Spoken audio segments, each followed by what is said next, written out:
This is Horror Sucks, the podcast where we watch horror movies and tell you why they suck. I'm Ashley Atkins, and unlike last week, I am not very prepared this week. I'm Carter Rhodes, and I'm equally unprepared. Did you also watch this movie earlier today? No, I just took a big old nap and didn't really have time to write down my notes.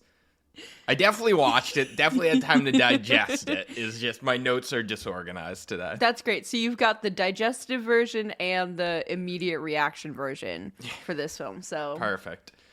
Buckle up. Today, we were supposed to watch Come and See, which was recommended by friend of the podcast, David. It's an Soviet anti-war film, and originally I did think, this isn't horror, but there's a lot of conversation about it, like, is this the scariest movie ever, and is this the most horrifying movie ever? And I thought, well, you know what? It might be interesting to get a different take on it. I don't think it's going to fit what we know is horror, but I think it might be interesting to watch something horrifying and tell you about it. Sure. I bet we could make the case that I don't know what's in it, but I got to assume there's some gore. So I bet we could make the case that there's some body horror in it. But it is 2.5 hours long, and I sat down and watched it and just did not have it in me. So I was so thankful. So we instead decided to watch Candyman, the remake. Yeah. Ashley, have you seen the original? I have not. Okay. Have you? I did a while ago. Okay. And most of it went over my head.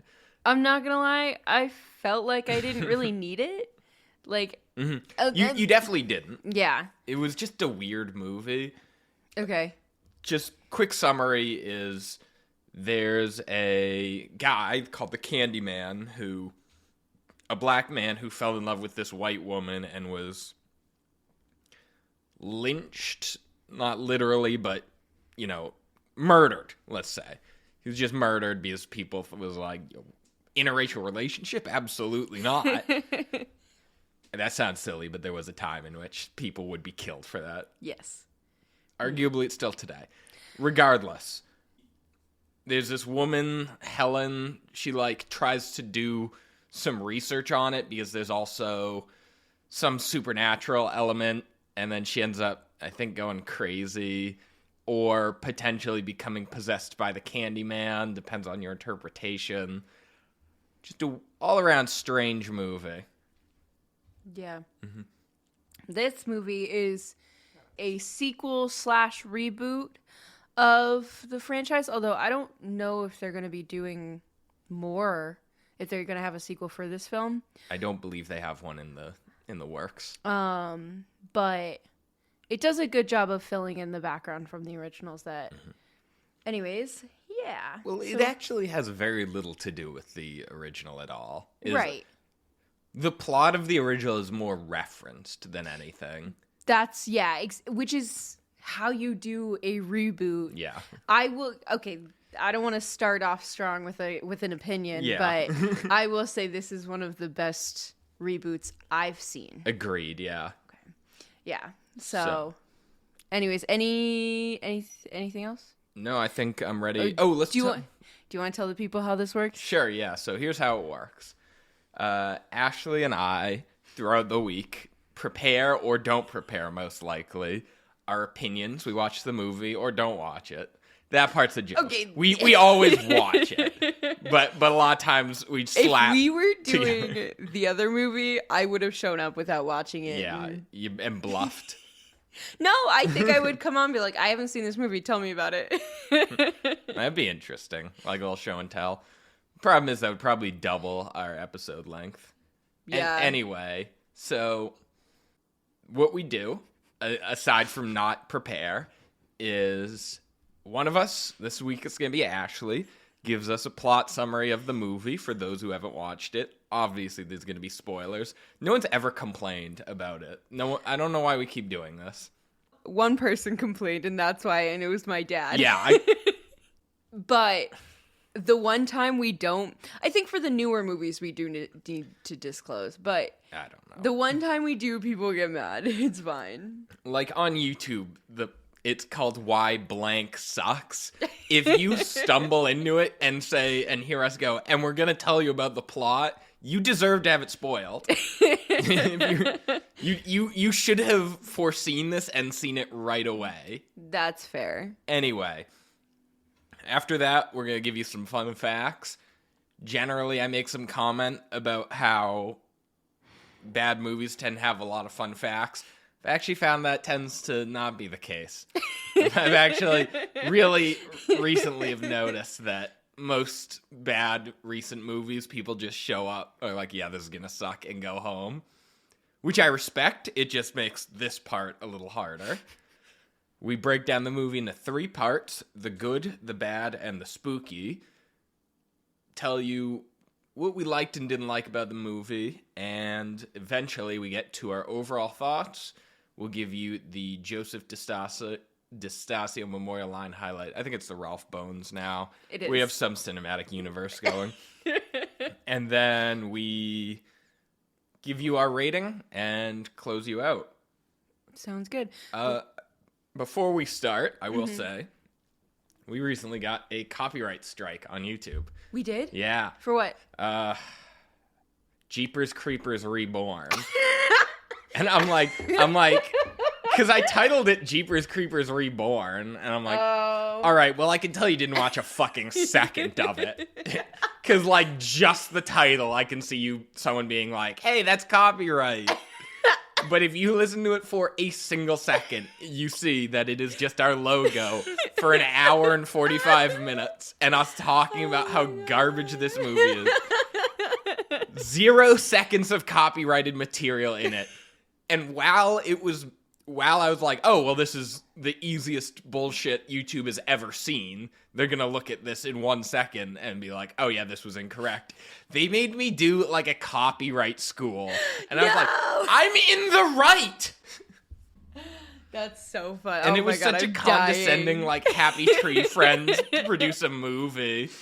Oh, my God. It was so frustrating. That's... I'm like, I know what copyright is because I make sure there's none of it in our fucking podcast.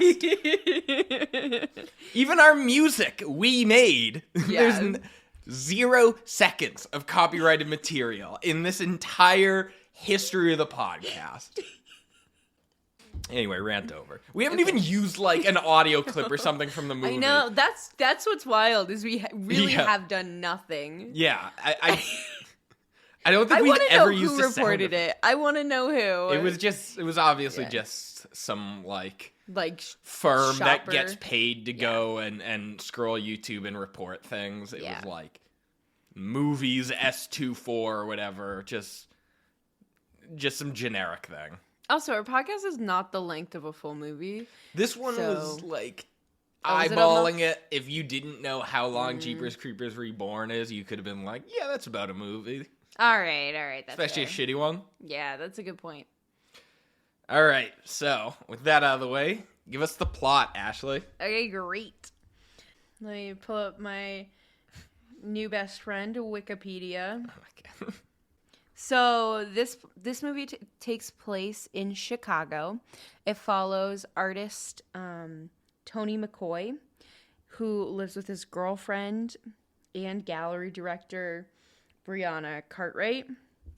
And Anthony is kind of struggling. You know, he has a vision for his work, and another curator tells him it's outdated and boring, and he wants something new. He wants Anthony of the future.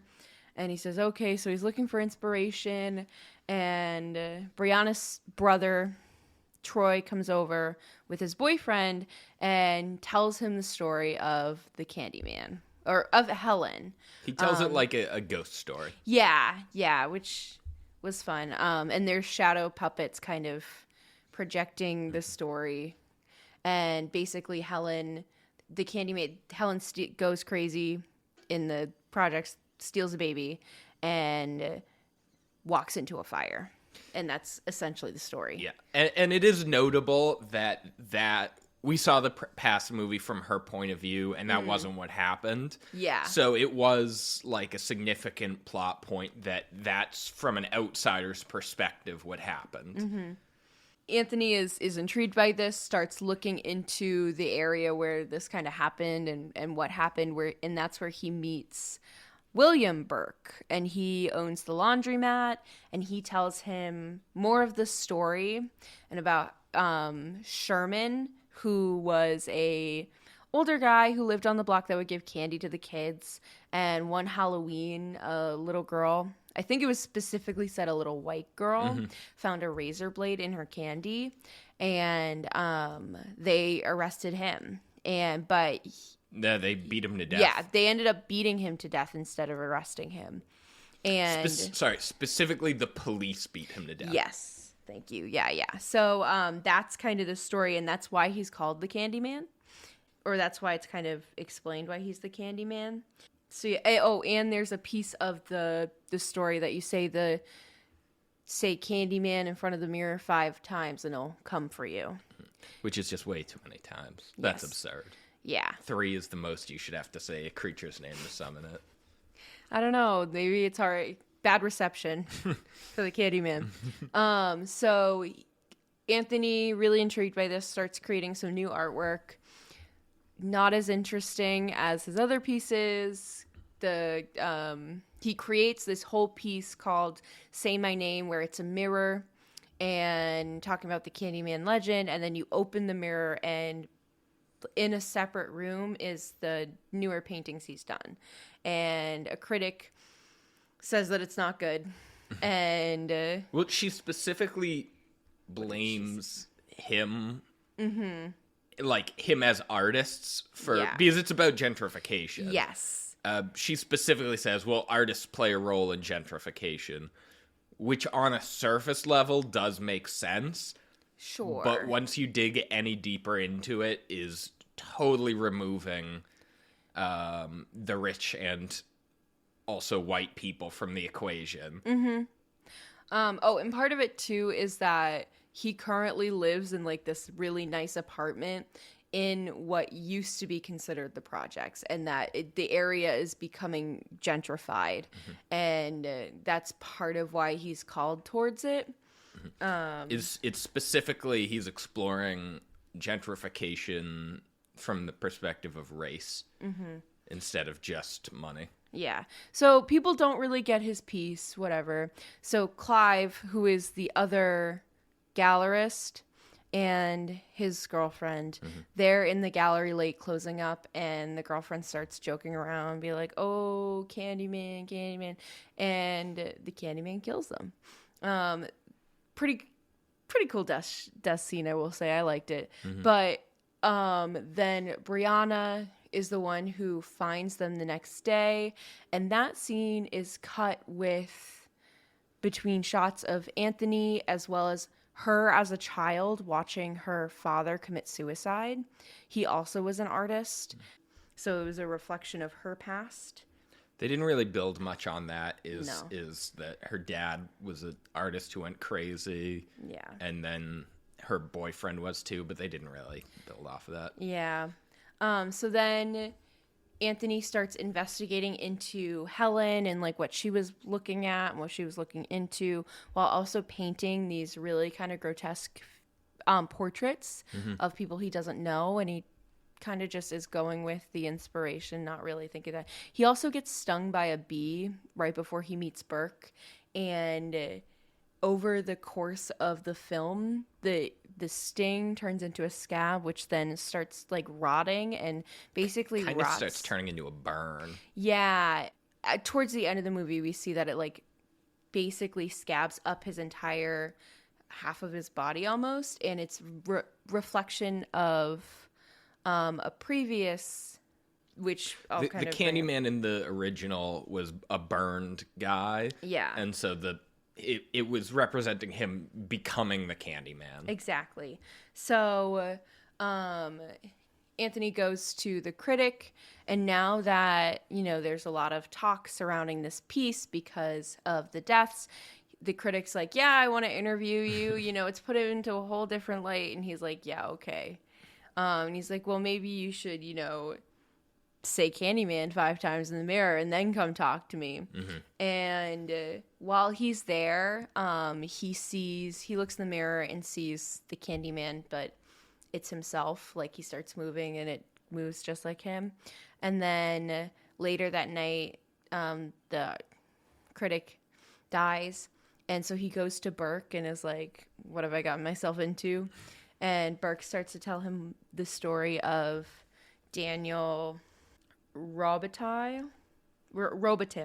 who was the where the legend originated from 1890, and that was the interracial couple guy who we talked about earlier.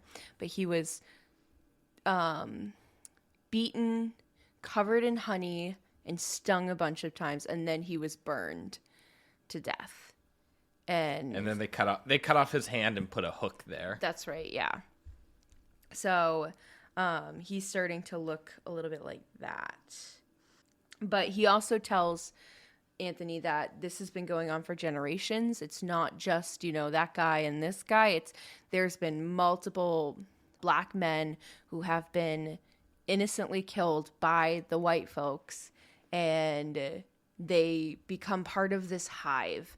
And the reason they use hive is because bees are synonymous with the Candyman because of the bee stings. So, yeah. So there's I think there's six of them, but they're not that important in terms of just the fact that there's multiple. But Anthony is kind of really upset by this. He's going a little crazy. He goes home to his girlfriend, and she's like, "You're acting crazy." And she takes off, and there's a whole thing where a teenager it happens out of school. Not super important. But then Anthony goes to the hospital to get his hand checked out. And the school scene wasn't important, but I really thought it was going to be, because I thought it was very obvious that because there was a black girl in the room with her who didn't participate, I was sure that she was going to get blamed for it and get added to Candyman's hive. I thought that would have been part of it too. Maybe that was the lead up for the sequel. I don't know. Yeah, I don't know. Yeah, so Anthony goes to get his hand checked out, and the nurse walks in and she goes, "Welcome back." And he's like, "What do you mean?" And she's like, "Oh, well, you were born here." It's a dumb joke. And he's like, "No, I wasn't. I was born on the south side." And she's like, "No, you were born here." So he goes to his mother's house, who he had been avoiding earlier in the film. And she's like, "Yeah, I kind of kept a little secret from you. You were born in that hospital. You did grow up in that area for about 2 years. You were the baby that was taken. And once you were returned back to me, we left." And he's like, kind of is upset by this. I think mainly just because he didn't know. So, and she explains too that Helen was not the one that killed everyone, and that they all swore they wouldn't talk about it or speak his name. Also, the mother's name is Anne Marie. Nice. So Brianna then kind of tries to start piecing things together, and she seeks out William, who then abducts her and takes her to a church, which is kind of where some things happened in the original, I think. Or it's referenced earlier in the film. There was not really that much significance to it, but I think it was from the original. Yeah. I don't really remember, because there was also a gas station bathroom or something. I don't know. So they're in the church, and at this point William is kind of lost his marbles and is going off on a rant about getting revenge, because we see a flashback of him as a child and his older sister in the bathroom playing the Candyman game, and they died.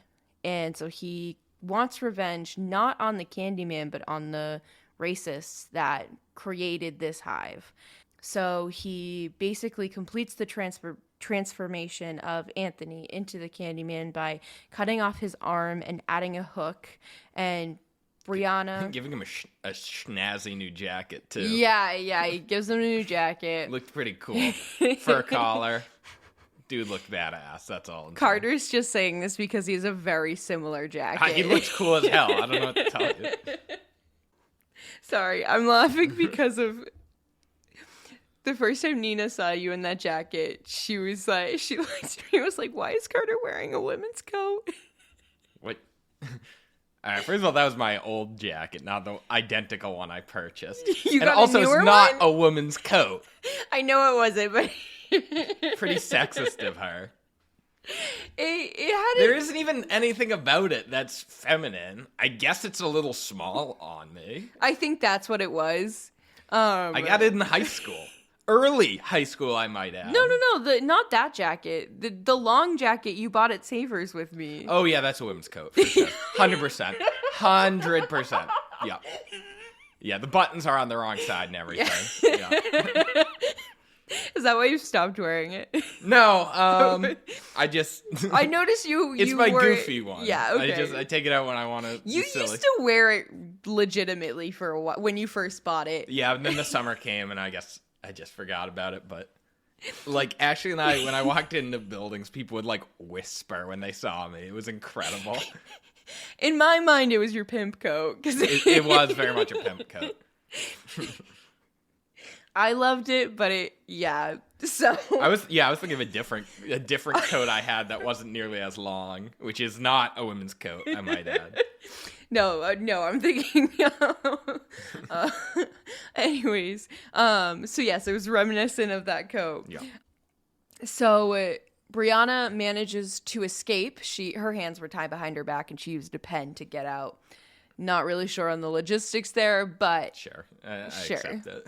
She runs off. William chases after her for some reason. He also placed a call to the police that the guy who's been killing everyone is like loose in the area and that they need to come and like do something about it in like a really panicked voice.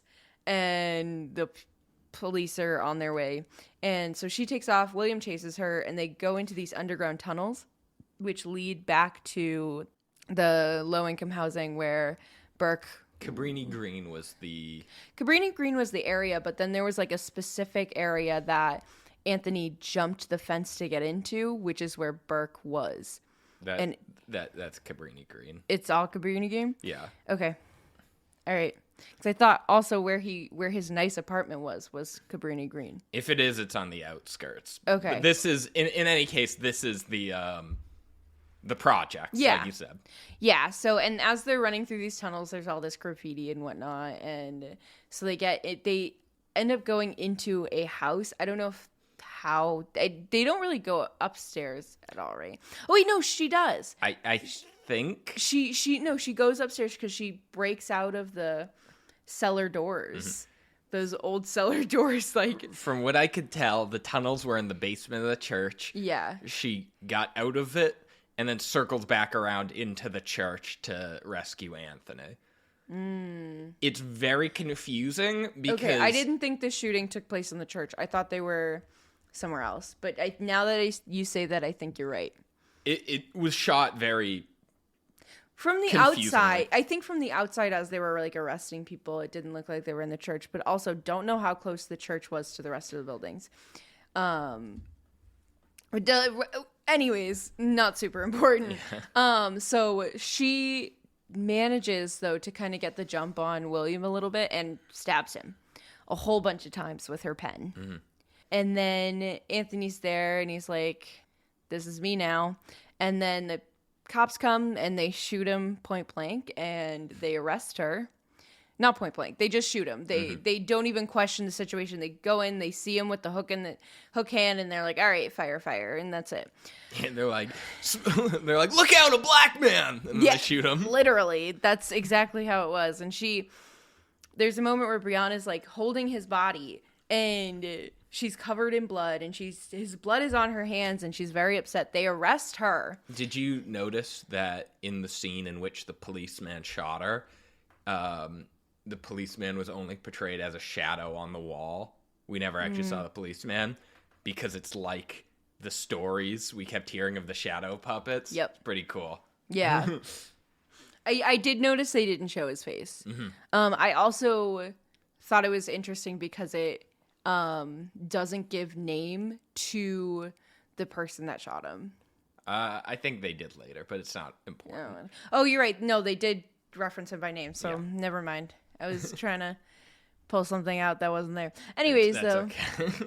so they arrest her. They put her in the back of a squad car. A detective gets in, and I think it's a detective because he's not wearing a uniform, and he basically tries to coerce her into saying that, Anthony lunged at them and therefore had justification to shoot.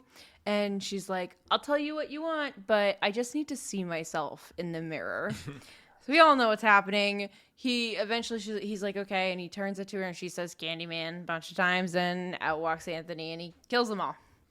And she walks away. And that's pretty much it. Mm-hmm. And then it ends with Anthony has his face surrounded by bees. Yeah. And then when the bees clear, it's a digitally de-aged original Candyman actor. I don't remember the man's name. Tony Todd. It's a digitally... I was just going to say, is it Todd something? Tony Todd, digitally de-aged. And he says, tell everyone. And then it does a little puppet montage of how each member of the Candyman hive joined. I might actually go back and watch the credits because I stopped watching so I could write my notes. It was pretty good, actually. Yeah. Okay. So hit us with some fun facts. I'm very excited. I'm curious to hear if you have a fun fact that I know. There's a lot of actually really interesting fun facts here. So, Candyman was released in 2021. It is directed by Nia DaCosta and written by Jordan Peele, Wynn Rosenfeld, and DaCosta herself. DaCosta directed The Marvels and Little Woods. I believe she's only done 3 films. I recognize The Marvels because, Marvel. Yeah. That is, it is part of the MCU. It's not just...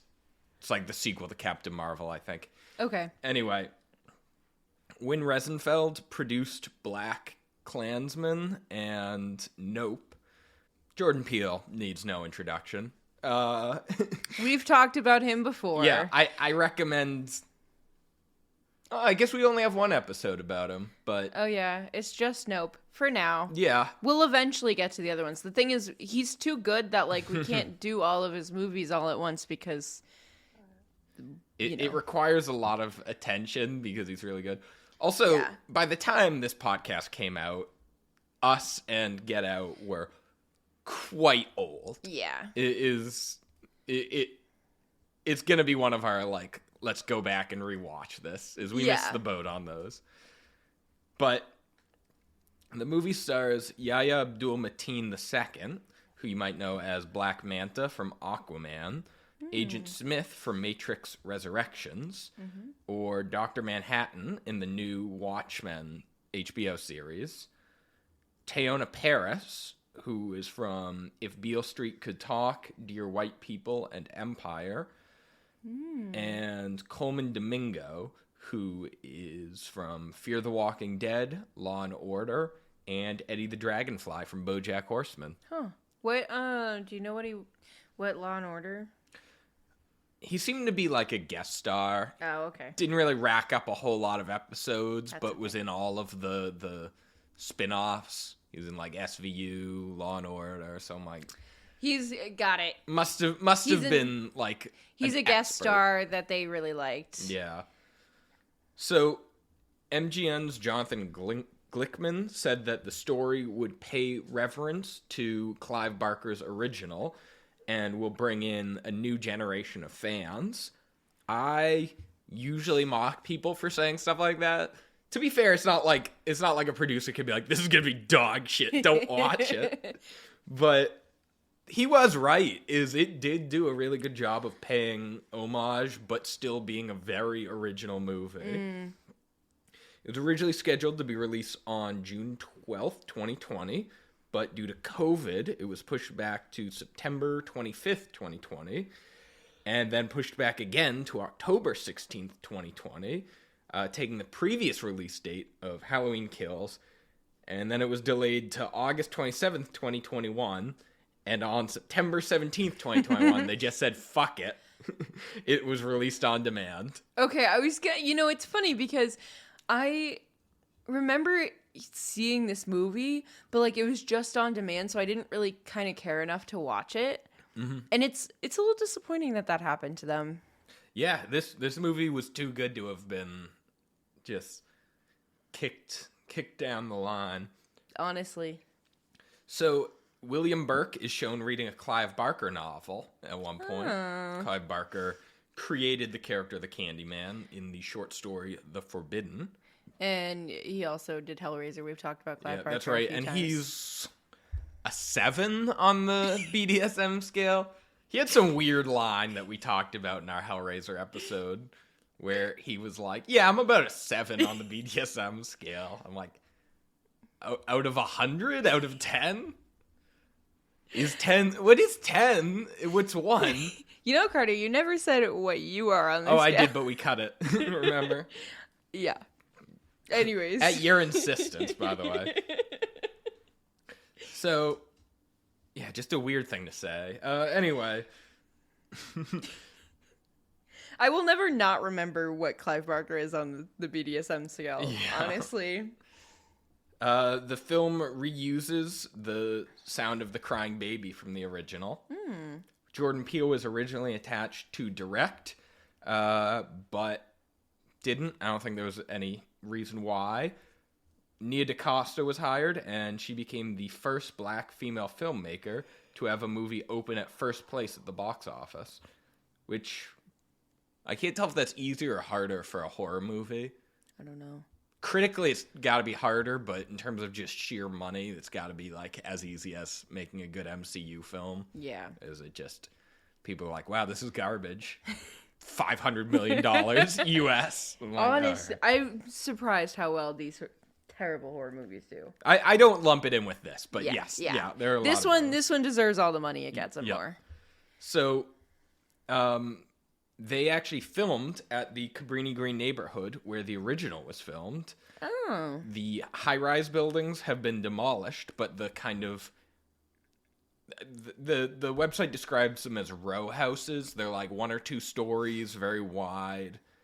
Those are the originals. Yeah. Got it. Cool. According to Nia DaCosta, I never met her, the crew actually encountered a bee infestation during the filming. Huh. Which is neat. The razor blades found in Candy is merging the Candyman legend with a real-world urban legend. And, fun fact, the perpetrator... I don't believe we specified it, but the Candyman, Sherman, was giving out candy, and... Oh, yeah. They found razor blades, he was beaten to death, and a couple of weeks later they found more razor blades, so he was innocent the entire time. Yeah. So, in real life, the razor blades and candy is a huge urban legend that is, I believe, near exclusively been put in by family members. It's just generally...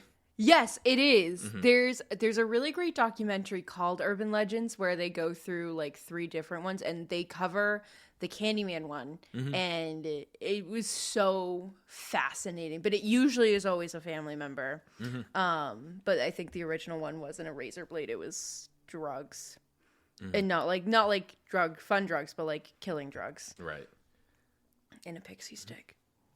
Pixie stick is the silliest one.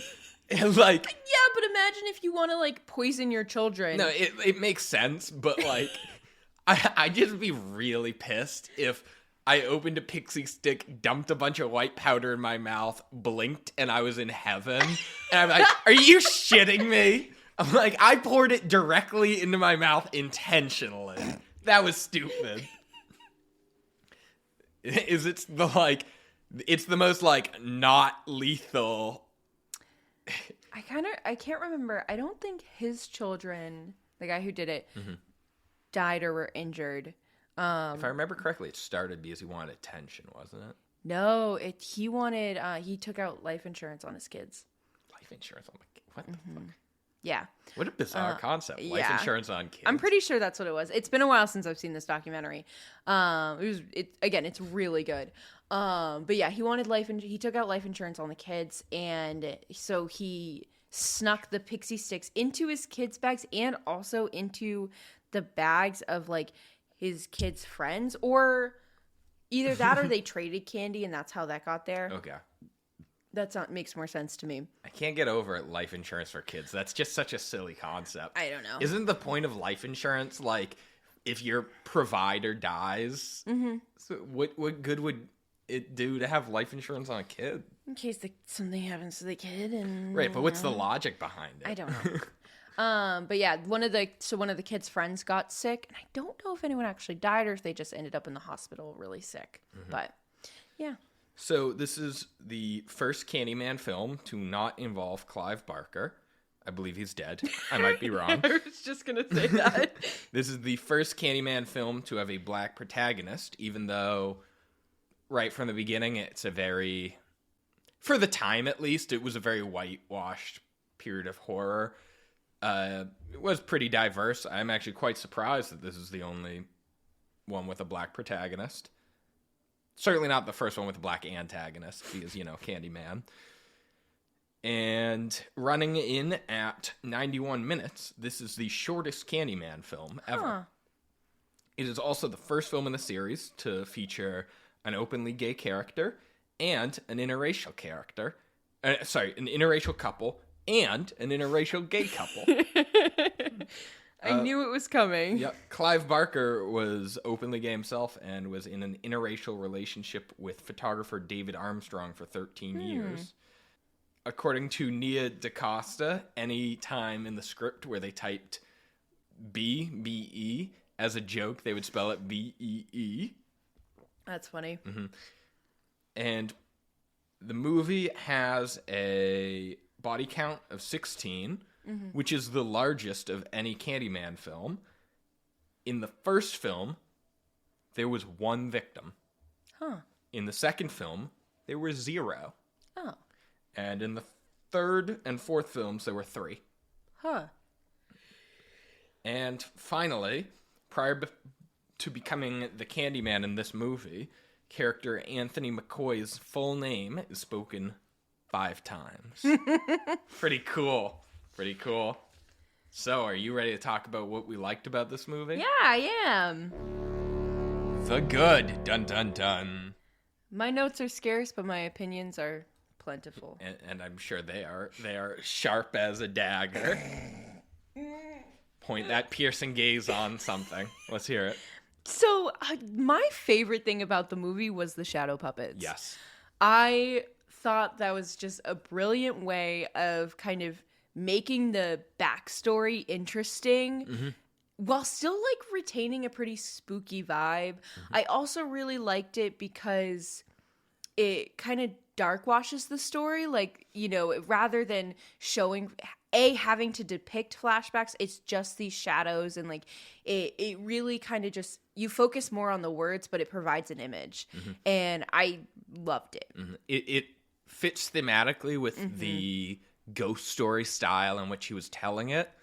And as someone who's seen the original, it was fascinating because the story was different. We were seeing things from an outsider's point of view. Like, for example, the woman with the sacrifice. I don't remember the set of circumstances that landed her there, but the baby was in the bonfire before it was lit, and that's why Helen was in there, is to rescue him. And she suffers severe burns. She crawls out and gives the baby up before dying of her burns. And so that's interesting seeing. I can totally see why people from an outsider's perspective would be like, a woman with the kidnapped baby must have been trying to burn it or something. Like, yeah. So that was a really interesting way of engaging people who already knew that. Yeah, it also too is interesting how distorted the story got so quickly because people who were there that witnessed this were alive. I mean, this kid is now an adult, the baby. And, it's like, and it's interesting that, even though it really hasn't been that far away from the actual event, like it's taken on a new shape, kind of similar to like the game of telephone where I mean, for what it's worth, it wasn't like crystal clear what happened. Is a woman crawled out with a baby. I could easily see someone like who saw that kind of getting drowned out of like, are you sure that happened? Because it makes more sense that the woman who stole the baby was trying to bring it to the fire. Yeah, no, that is true. But yeah, the puppet show is fantastic. I think it's interesting that you use the phrase dark washing because there was a scene in this movie where they show a church that's in the process of being gentrified. If I remember correctly, it's whitewashed. It's literally whitewashed. The original church had like beautiful stained glass windows, had color, like this whole thing, and then it looks like they took cement and just put it on the front for like effect. Yep, and he's literally standing in the development lot that they're gentrifying the neighborhood. Yeah. When he takes the photo. It was like, it's like beating you like, do you get it? It is beating you, but it's not in a bad way. Yeah, no, I thought it was clever. Yeah. But I like how literal the symbolism was. Lots of times literal is bad. They just do it so well in this movie. Jordan Peele and like his Monkey Paw teams are really good at this kind of stuff.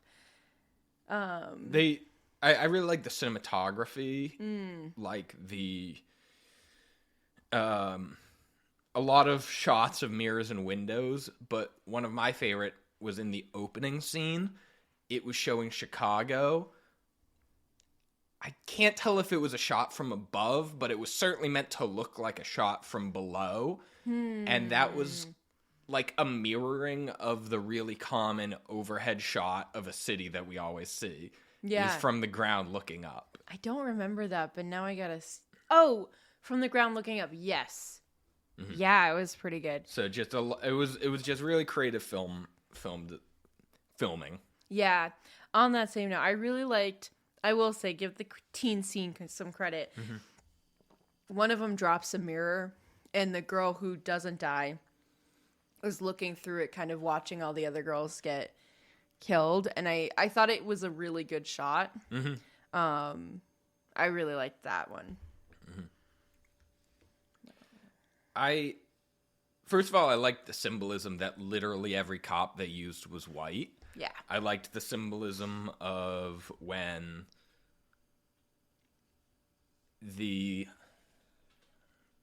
when they went down to quote unquote arrest Sherman, there was an absurd number of cops, an absurd amount. And that's supposed to be intentional. It's accusing every one of them of being complicit in this one way or another.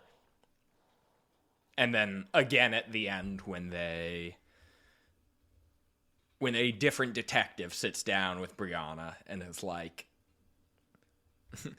let's talk about what your story is. Yeah. Is he's complicit too. Yeah.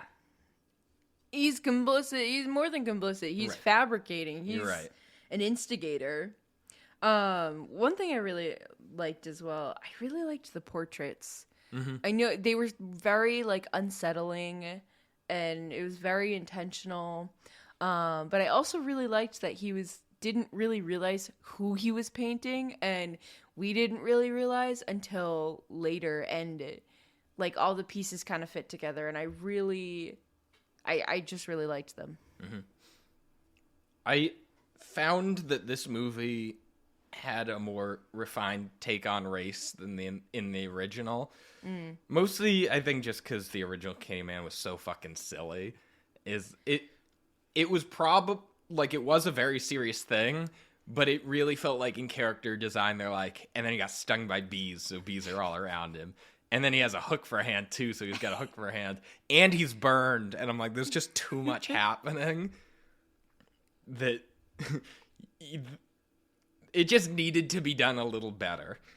And this, I enjoyed it. It was definitely original plot. It wasn't like most remakes where they just reskin the original, pun intended. And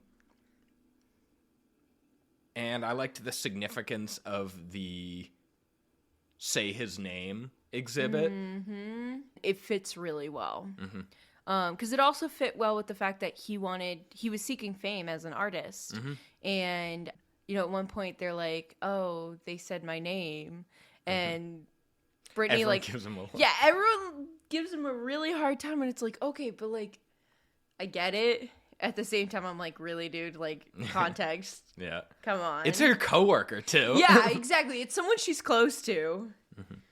So I do just want to say, we probably should have opened with this, but a lot of this movie thematically appears to be about white people not getting it. Yeah. Like, for example, the art critic mentioning that, well, artists, you know, are equally responsible for gentrification, ignoring the fact that the police would intentionally not respond to crimes committed in predominantly black neighborhoods. And so just not getting that race was, in fact, a huge part of this. There's literally white characters look at his art and say, I don't get it. Yeah. He talks to the critic and says, I don't think you get it. The whole point of Candyman is that this spooky thing is like continuously refined into like just something palatable instead of this man was beaten to death by police. They're like, that's just his origin story. Now he's spooky.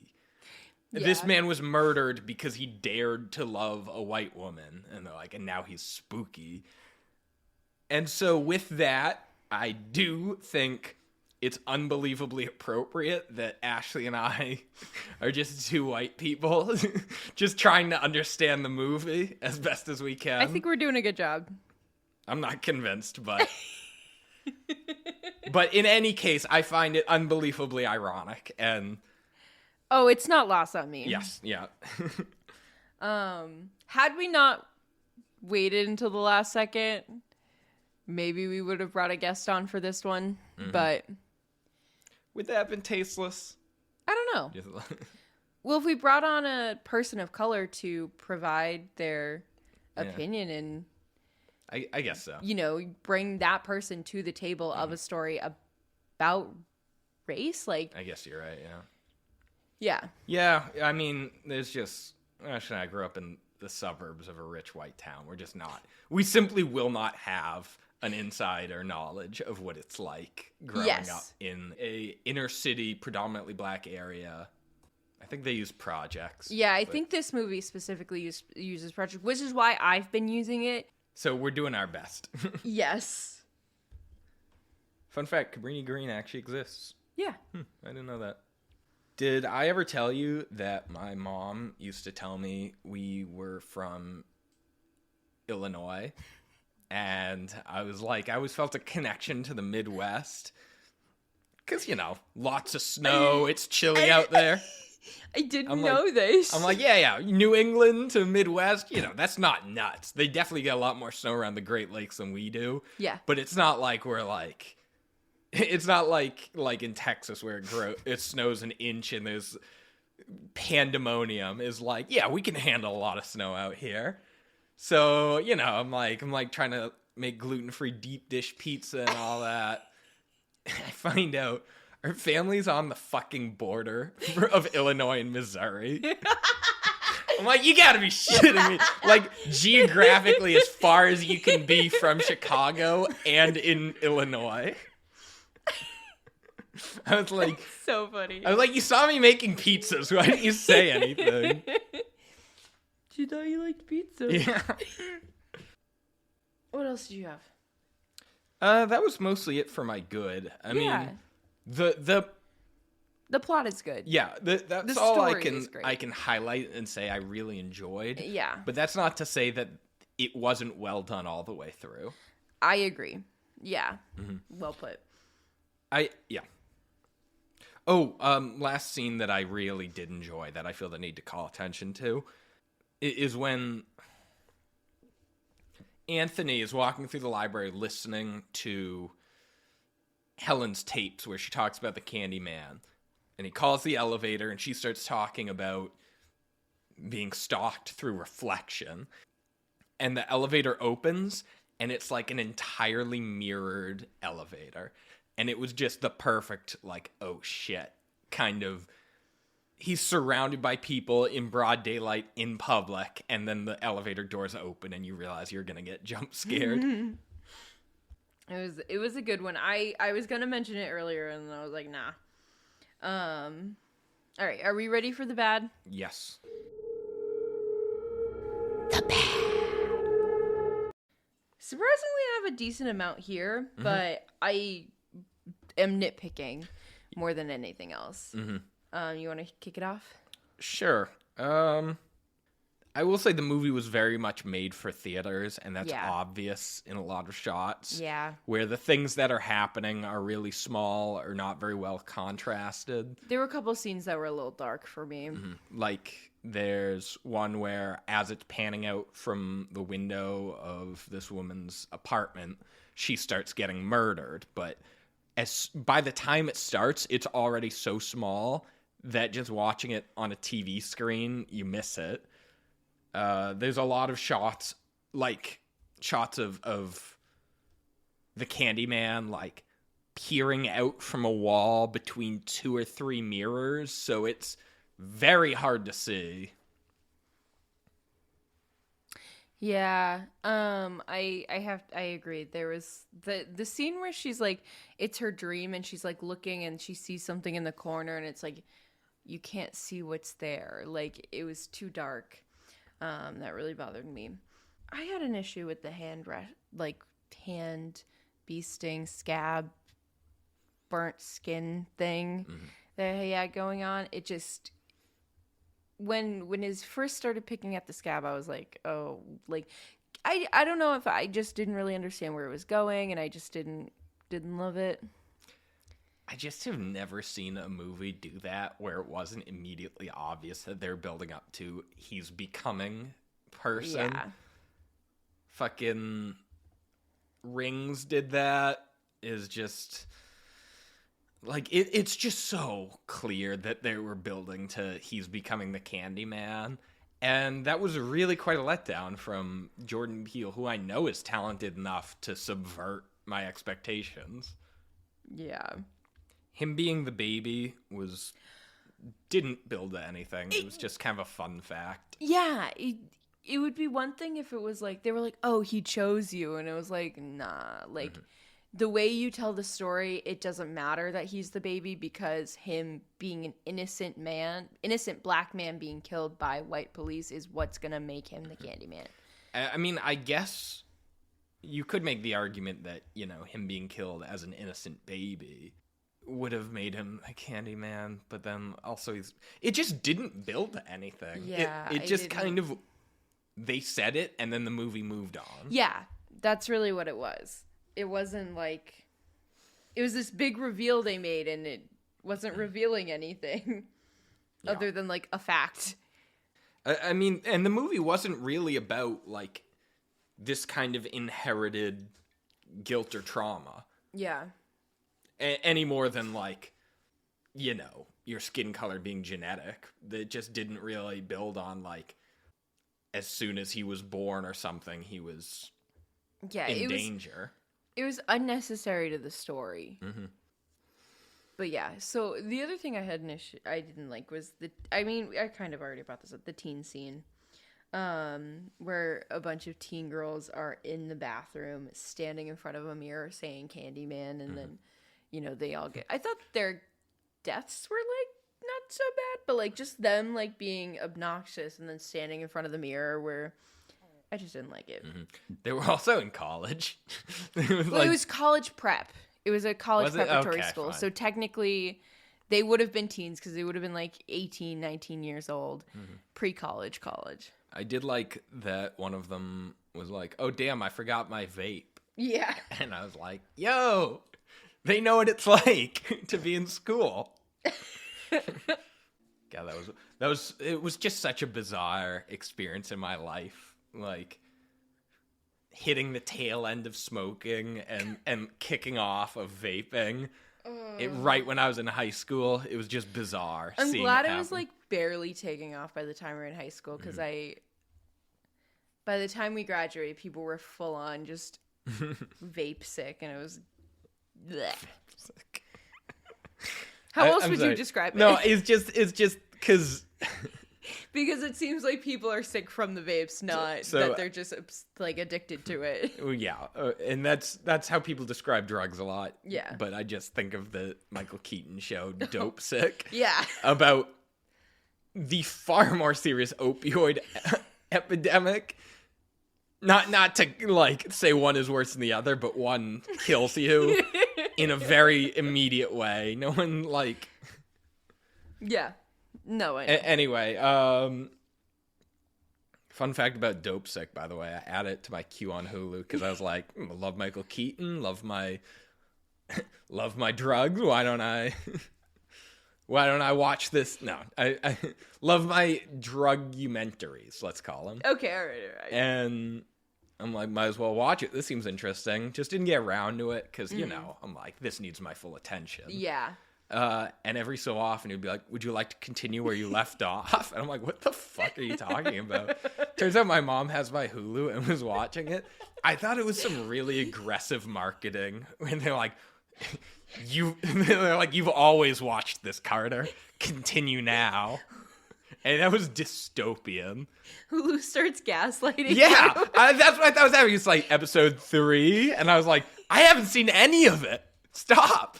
I remember when this happened, and you I were was freaking out. Your mom was just like, Yeah, they're like, we liked it. It was so funny. All right. So anyways, I really didn't like the ending. Me either. For starters, just surface level stuff, the fucking Digiface. Don't do CGI faces until you can nail it, because this is a message to all Marvel movies ever. Here's the thing about the CGI face. It was a good thing it was only there for about 2 seconds.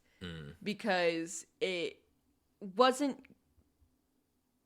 great. It wasn't where it should have been, but it wasn't the worst thing ever. But if it was more than that, like that little bit, it would have been immediately obvious in how awful it was. Well, what's crazy is they had him earlier in the mirror, and it looked fine. Yeah. I honestly didn't even notice. Yeah, I don't know. I think that was like way more up close, maybe. Mm-hmm. The idea of having Burke orchestrating it was a little stupid. Yeah. His motivations to me were dumb. Like I can understand them. They were not dumb, but they weren't just was well like, established in time. Yes, it was thank kind you. of like, by the way, he's the bad guy, the butler. Him going off the deep end at the end kind of was like came out of nowhere. Like he was just sort of the narrator of what like the Candyman story. Then he's just like, and we're gonna bring him back. Like, yeah, it just they didn't establish beforehand that he was like this bitter guy who wanted revenge or anything. Right? Is he was kind of. It's just a nice, he ran a fucking laundromat. Yeah, it's a nice passive guy who helped out Anthony with the facts. Yeah. So that was very like just trying to throw stuff in there. The actual scene in which Anthony was shot was very clear that Anthony was being shot. Is like Brianna was like flinching, and she paused and looked at herself to see that she hadn't been shot. And I'm like, he obviously shot Anthony. Yeah. It didn't need to do the slow, like, if it was a faster scene, that would have been fine. But they acted like we weren't smart enough to know what they were doing. Yeah. I also understand why they didn't shoot her for movie-wise. But also, the man had a fucking hook for a hand. That's intimidating. That's true. That's true. But I don't know. I feel like I don't know. I was surprised in the sense of I'm surprised they didn't also kill her. Yeah. That also just would have been an interesting story that now a woman is in the hive. Because that's how the original Candyman ended, was Helen succumbing to her wounds, and I think they implied that she was the reincarnation of the guy's white wife or whatever. Huh. I watched it a long time ago. It's possible the movie is very clear, but I was quite confused watching it. So we're gonna get a comment be like, rewatch it, you dummy. Yeah, well, the problem is we're gonna get that from someone who just listened until they heard one opinion of ours they didn't like. True. No, it's gonna be our favorite guy who's gonna come in and give a whole synopsis and detailed comparison of the two and be like, well, listen, guys, I know it's been a while. Yeah. I'm teasing. Anyway. I appreciate all of the comments, even the mean ones. And then the dialogue at times was pretty weak. There's one scene in which the guy goes, "We get it, you like Joy Division," which I swear to God is a line from a fan fiction someone wrote. Also just... It was dumb. It was not good. And then he's talking about Candyman. He's like, when the cops kill an innocent man, that's Candyman. I'm like, okay. He just kept reusing "that's Candyman." Flair for the dramatics. Yeah. My last thing that I didn't like was the two flashback scenes of Bridget, the girlfriend, her seeing her father die, and then William as a young boy seeing his sister die. And because they just kind of cut randomly in kind of in the middle of a scene. Especially, so for starters, let's just put a pin in this. I can't help but notice that you called her Bridget. It's Brittany. Is it? It's Brianna. Okay. Because the next thing I was going to say is it's weird because before then you were calling her Brittany. So, oops. Anyway. It's my turn. Taking the pin out, removing, back to what we were talking about. Especially Brianna's scene, it was very abrupt. It was unclear what the significance of the scene was. We had to just deduce that it was her. There was no consistent. They kind of explained it later when they referenced the fact that she saw her dad die. Yeah, but they only really referenced that it happened. It didn't do anything. No, it was. I don't know. But they didn't even. And it was a great scene too. Sorry, but that's what frustrates me. Is it was a really good scene. It was a really good scene. She saw her dad climbing out of a window of their house. And he looks back at her and he's like, "Did you know I can fly?" Oh no, he says it cool. Okay. He's like, "Bet you didn't know this, but your daddy can fly." You're right. Way cooler Watch than what this. I said. And he jumps out the window. Very, very Jordan Peele. Yeah, it was good. Actually, it was more. Reminds me more of an Ari Aster thing. A little bit. Yeah, but it was a great scene, and then it just had no use. The movie feels almost like it was pared down. It was missing big chunks of it. It felt like that. I will say Amazon kind of does that sometimes, so I don't know. But even the Williams flashback, just out of nowhere. I didn't even realize it was him until I was looking up. I was looking up the plot, and it was Williams flashback, and I was like, wait a minute, okay, that makes sense why they showed that scene, because up until now we've only seen white people that be killed by the Candyman, so yeah. All right, so that's all my complaints about the movie. Me too. You ready to talk about the spooky? Yes. For me, spookiest part was the intro. The Sherman as the Candyman is way spookier than the original Candyman because he was borderline silly, but the idea of a kind of not mentally altogether man Stepping out of a wall. with a hook for a hand. Yeah, hiding from the cops in a wall, which is in itself reasonable. Has a hook for a hand, in itself reasonable. Offering kids candy. It's startling. And then on top of that, the actor killed it. Yeah. He had this big old goofy smile that was still really intimidating. Mm-hmm. It was a great, terrifying scene. This is before they explained Sherman's backstory, so you were forced to assume he was the killer. Mm-hmm. Yeah. No, for me, I also had the opening scene. I really liked that. Another spooky moment, I don't know, maybe it was a gross moment. At one point he starts losing his nail. Yeah, and I have that. Oh, I can't. But he lost his nail in the worst way possible, which is that he starts to touch it, and it just kind of slides. There's no resistance. It slides right off. Oh, I hate it. Yeah. Anything else? That's mostly what bothered me. I mean, there's a scene in which he has a bunch of broken glass in his hand, but that... Yeah. I don't know. That to me was a little... Wasn't done great. Wasn't cheesy or anything. Just didn't really spook me. Yep.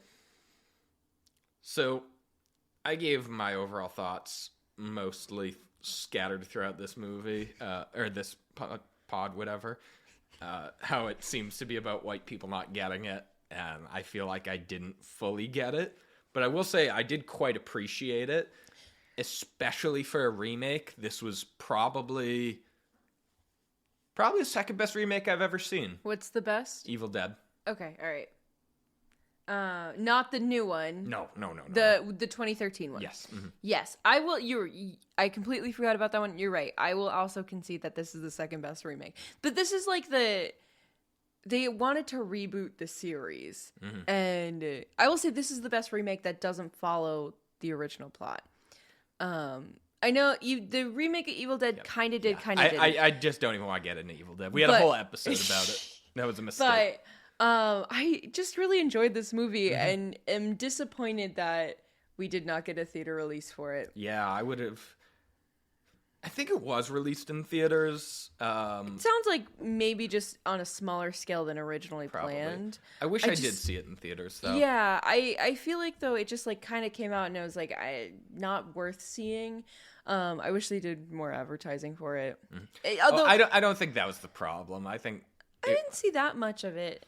It was, or maybe I did. It was. Yeah. Yeah. Anyways. But it was a good movie. I really enjoyed it. I was not expecting to enjoy it as much as I did. Yeah, no. I also didn't realize that Jordan Peele was involved until later on. I also didn't know that. Had I known that, I probably would have watched it sooner. But yeah, Carter, you fulfilled the request of doing something fun this week. Yeah, this was quite fun. Yeah. I was like, man, I just don't have a 2.5-hour slog about the horrors of war in me. No. In You can apologize Russian to David. too. Oh god. Oh, is it subtitled? Well, I mean, if it wasn't, I just wouldn't watch it. Yeah. Well, I mean, it's not in English. Yeah. But I mean, that doesn't really bother me.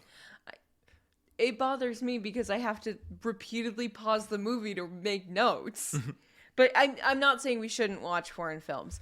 I just find them hard to watch for a podcast where I have to constantly be taking notes. They require additional attention, and we were already nervous about how intense it was going to be. Yeah. So I'm glad we found a silly one. Maybe next week we'll watch Come and See. I kind of doubt it, but maybe. Eventually we will be convinced, but I don't think it's anytime soon.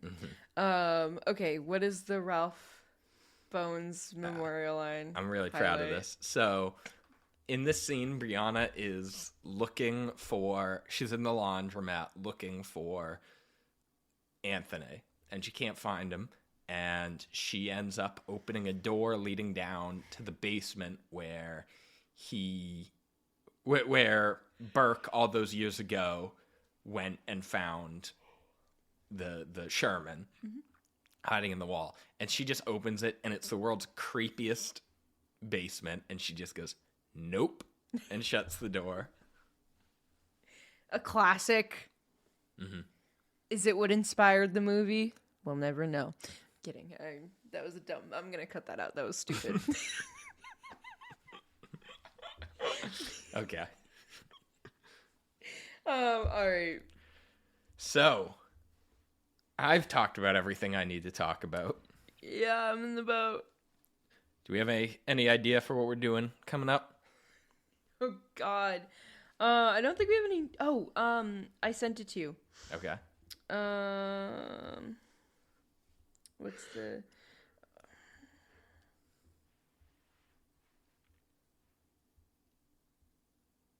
The Blackening. I think that's gonna be out in time for us to do it for next week. Blackening. Interesting. It's a that's comedy right. horror movie. Yeah. Oh boy, comedy horror. Comedy horror is rarely scary and rarely funny. Then we could not do No. it. I that's what we do on this show. Is we watch trash. But I'm just saying. Pain. Ooh, I'm intrigued by this. By the title. Yeah. What is the rest of the title? It just says we can't all die first. Yeah.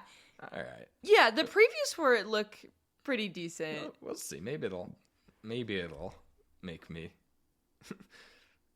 I'm debating on like what level of no. humor it's gonna be, whether it's gonna be like more like scary movie or if it's actually gonna be a horror film. Oh, thank God. Sorry, this dude,